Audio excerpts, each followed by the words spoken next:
Do you feel you ever obstructed justice or were part of a conspiracy to cover up or obstruct justice? No, perhaps you haven't read the statute that regards obstruction of justice. As it happens, I have. You have, you say. Well, you'll know it doesn't require just an act. It requires a specific corrupt motive. In this case, I didn't have a corrupt motive. What I was doing was in interest of political containment. Be that as it may, the direct consequences would have been that two of the convicted burglars would have escaped criminal persecution. No, hang on a minute there. No, obstruction of justice is obstruction of justice. To say you fail is no defense. If I try to rob a bank and fail, that's no defense. There is no evidence of any kind that I was. Well, the reason there's no evidence is because 18 and a half minutes with Bob Hadelman from this June period has been mysteriously cut out. But we found a conversation with Charles Colson that I don't think has ever been published. It hasn't been published, you say? No, but one of my researchers found it here in Washington where it's available to anyone who consults the records. You spoke the actual words. Now, you've always claimed the first you learned of the break-in on June 23rd. Yeah. But this transcript of a tape made 3 days earlier clearly shows that to be a falsehood. Now, in it, you say, Colson, this whole investigation rests unless one of the seven begins to talk. That's the problem. Well, what do we mean when we say one of the seven beginning to talk? Then moving on to the conversation you had with John Dean on March 21st. The following year, I picked out, and these are your words, you could get $1 million in cash. I know where it could be gotten. 2, your major guys to keep under control is Hunt. 3, don't we have to handle the situation? 4, get the $1 million. It would seem to be that would be worthwhile. 5, don't you agree that you'd better get the Hunt thing going? 6, first you got that problem. That ought to be handled. 7, the money can be provided to Ehrlichman could provide the way to deliver it. 8, we've no choice with Hunt, but the $120,000 or whatever it is, right?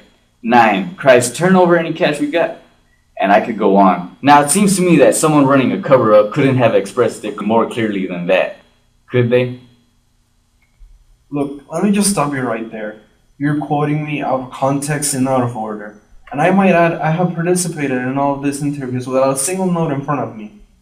Well, it is your life, Mr. President. In February, your personal lawyer came to Washington and started the raising of $219,000 of hush money to be paid to the burglars. Now, do you seriously expect us to believe that you had no knowledge of that? None. I believe the money was for humanitarian purposes, to help the disadvantaged people with their defenses. What was being delivered at the top of phone booths with aliases and at airports with people with gloves on? That's not normally the way the lawyers are getting paid, are they? Let's get on with the rest of it. No, hold on. No, I don't want to talk.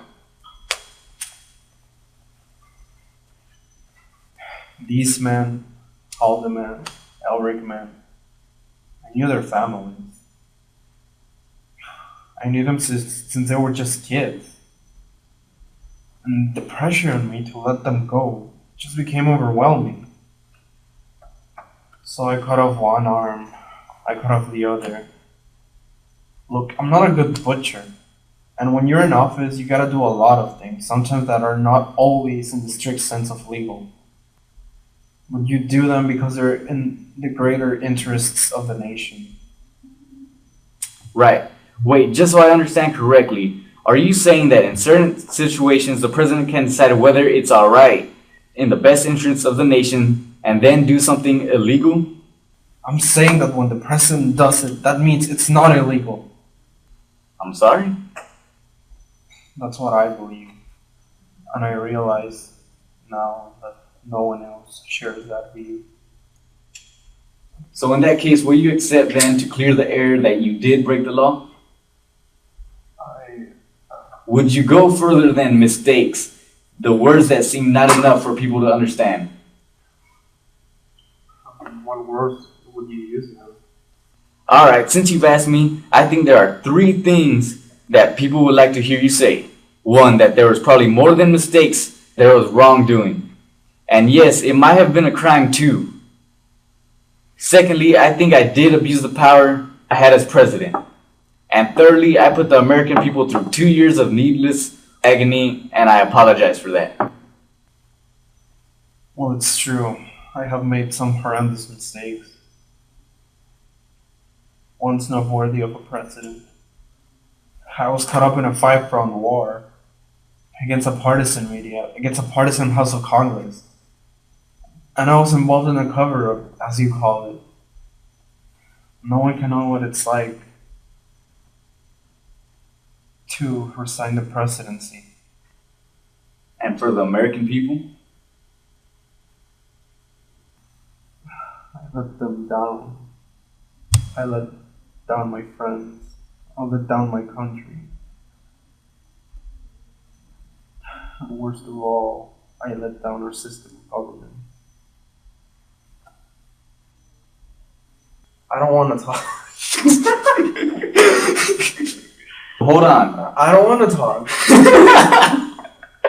Okay, then. I don't know. It just sounded funny like a little kid. Straight face, straight face. Let's get on with the rest of it. Okay. No, hold on. I don't want to talk. Okay. I want to talk. I'm sorry. Let's just get on with the rest of it.